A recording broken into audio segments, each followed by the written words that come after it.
Hey everyone, Ryan here, we're M&R Productions, and welcome to my review of the LEGO Star Wars 2021 Advent Calendar. This is the first ever Advent Calendar to be contained to one thing.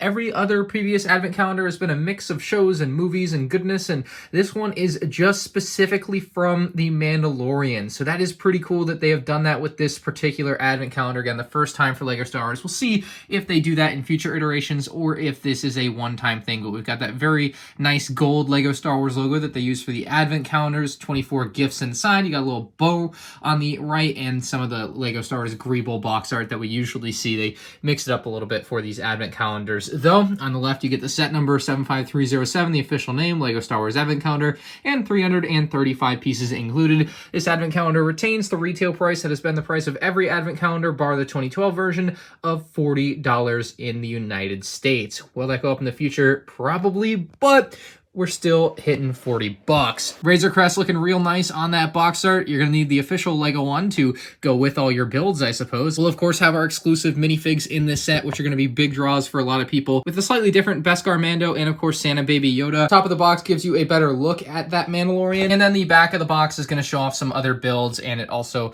is basically the flap that drops down that allows you to access the days for each LEGO Star Wars Advent Calendar build and minifigures. If you've never owned a LEGO Star Wars Advent Calendar, gaining access to the actual Advent part of it is pretty easy. All you have to do is cut a couple pieces of tape on the flap that is, again, located on the back of the box, and you can see just like that, the flap is ready to drop down. It may need a little bit of like a book or something to hold it down just for a few minutes to get it to settle down, but after that, you're pretty much set and ready to go and start for the holiday season. Now, of course, if you're like me, you can just open this all up at once, or what obviously a lot of people do is open them one day each in the days of December leading up to Christmas. So one of the things I've always thought about the Advent calendar that's weird, and some Advent calendars do it this way and some don't, is that LEGO makes theirs out of order. It's probably just more fun for kids at a basic level to like figure out where the next day is, so I get that. It's just the way it is. I personally would prefer it to be in order, but yeah, they just have it out of order.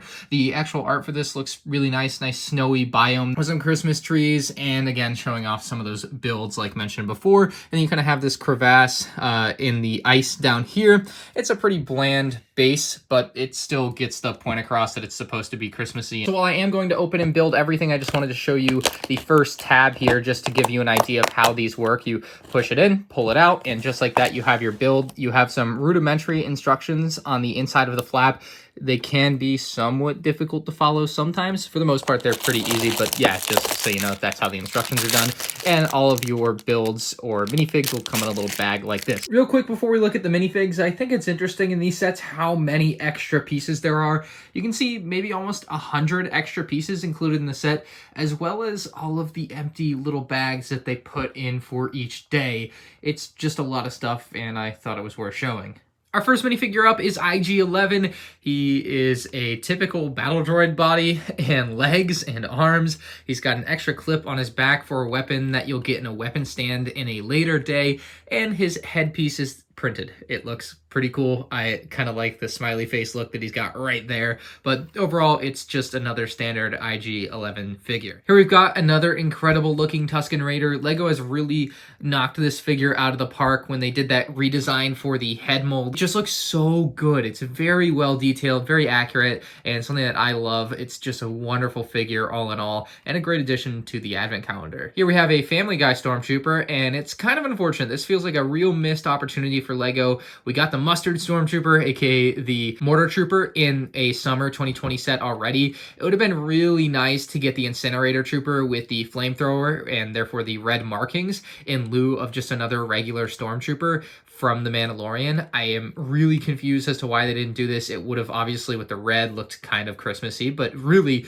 given fans a figure that they have been asking for ever since that epic episode of The Mandalorian in that finale. So can't really decipher what LEGO was thinking on this other than this is cheaper for us to produce, I guess. But yeah, rather unfortunate. You can see he does have a face underneath, but that really doesn't matter. It's just a disappointing figure selection. The redesign of the Scout Trooper is one of the coolest things LEGO Star Wars ever did. It's such a great helmet design, and of course the body and arms and everything just match it so perfectly well. It's definitely one of my favorite LEGO Imperial minifigures. Pulling that helmet off, you'll see he also has a face. This one is a very nice addition to the set in my opinion, much more so than a Stormtrooper. And finally, we've got our our holiday figures for the set. We have a holiday Grogu, or Baby Yoda, or the child, and we also have a holiday version of the Mandalorian. You'll see a bit of that flare on the back here. Otherwise, the arms are like normal. It could have been kind of neat. I mean, just throwing out ideas, like if they had changed some of the shapes of the things on his arms to be like Christmas trees or something. Just a neat idea that could have gone into the production of this that just didn't. He otherwise has a normal Beskar helmet, and the legs and waist are exactly the same. Still got that black head underneath the helmet. Removing the pouch and the child from the Mandalorian's chest there, you can see he is wearing a scarf. So it's a nice touch. It's not quite as flashy as other Christmassy minifigures that we've had in the past, but it is something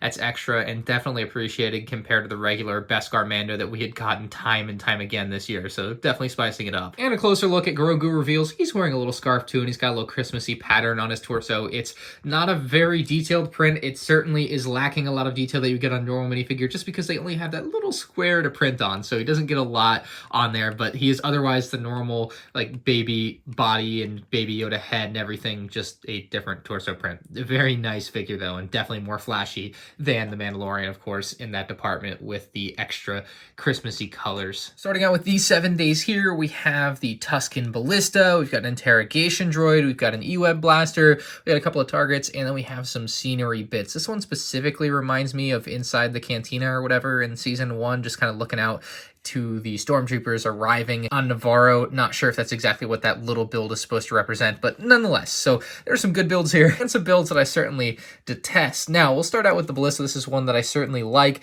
You can actually have the Tuscan Raider hop on here and hold on. I'm sure you've seen a minifigure hold handlebars before, but you can hold on to that and take shots at the targets here or other characters or whatever you want to do. And much to my surprise, this thing will actually work and knock the target over. Just like that, you can see it actually packs quite a punch and knocks both over at once there. The same should be able to be said for the E-Web blaster, which looks pretty good. Not the best E-Web blaster design I have ever seen, certainly, but it looks fine enough. We'll get these targets set back up, and you'll see that this one should equally pack a punch and knock them over.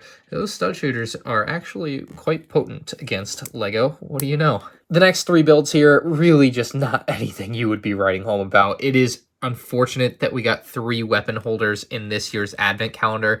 I want to say they had done a very good job doing away with those until now. They're back and they are in business, unfortunately. I'm not going to sugarcoat it. I don't like these. I don't care for them. I don't think they add a lot of value. Lego obviously has a different opinion. That's fine, but I don't like these, so they're not going to be here.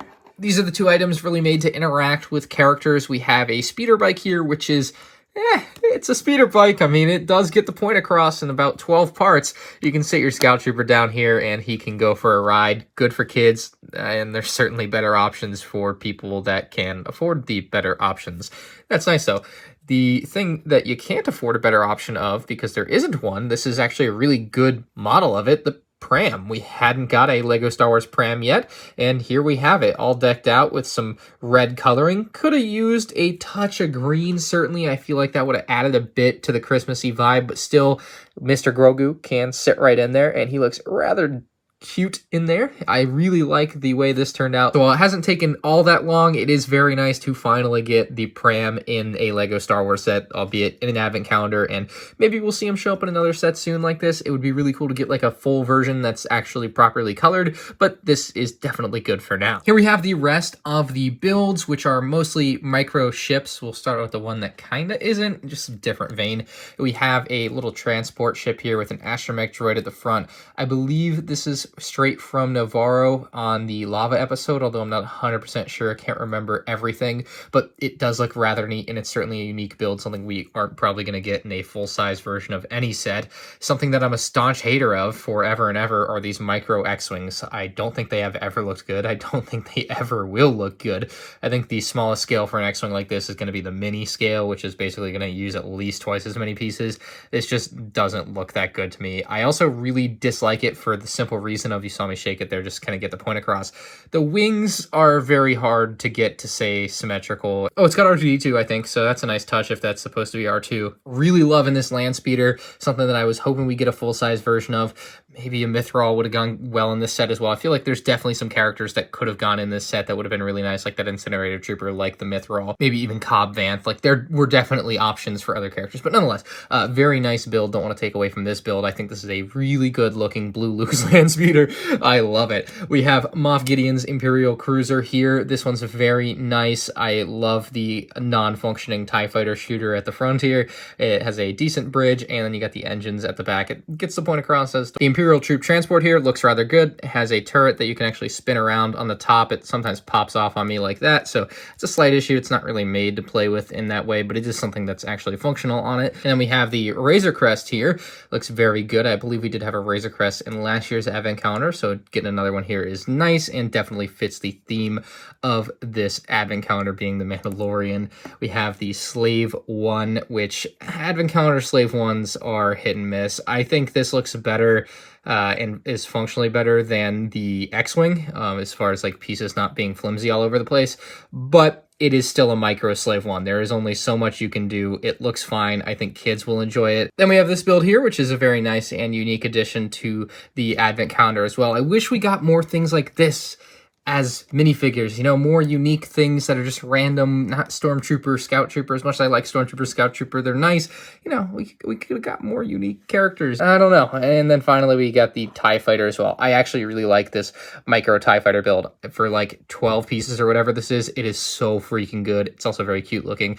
Very, very nice micro TIE build. It's a little bit bigger in scale, I think, than the ones we got in the Moff Gideon's Cruiser. Overall, this is a great Advent Calendar, especially because it's themed. Usually with LEGO Star Wars Advent Calendars, forever and ever and ever, all throughout the last 10 years of Advent Calendars, they have been a mixture of all movies and shows and whatnot.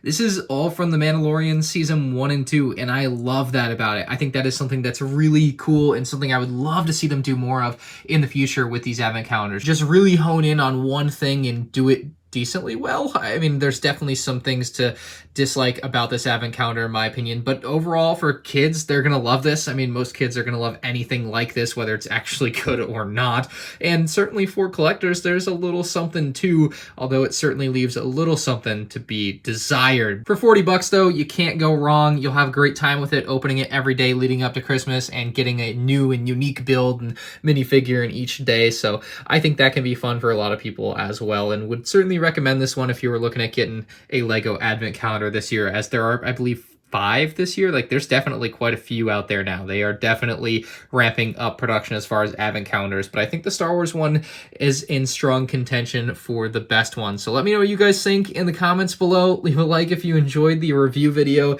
and if you want to see more LEGO Star Wars 2021 set reviews, you can check them out on the end screen now.